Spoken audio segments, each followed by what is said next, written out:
Избирательным комиссиям в Коми будет оказано содействие при подготовке и проведении выборов президента России. Соответствующее распоряжение подписал глава республики Владимир Уйба.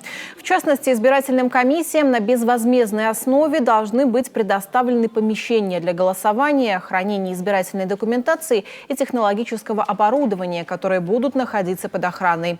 Также избиркомам будут предоставлены транспортные средства, средства связи и техническое оборудование, сейфы для хранения избирательной документации.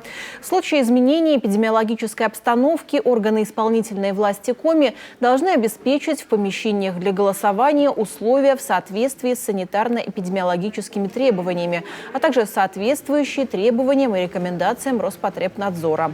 Напомним, выборы президента России пройдут с 15 по 17 марта этого года. Задача территориальных избирательных комиссий – провести их качественно и прозрачно. Об особенностях нынешней избирательной кампании председателям и работников аппаратов ТИКов сегодня рассказали на семинаре.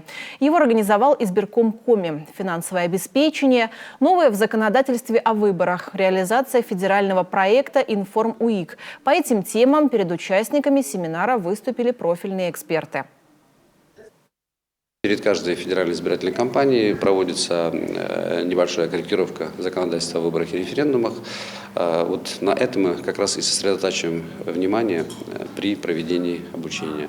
Но в настоящий момент это новая норма федерального закона, которая регламентирует вопросы нахождения в помещениях для голосования наблюдателей, представителей средств массовой информации. Это решения, которые должны принимать участковые избирательные комиссии об определении места их расположения.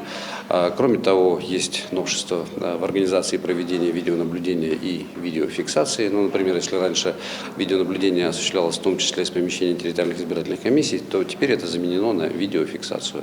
Определен порядок хранения соответствующих флеш-накопителей и работы с ними после установления итогов голосования.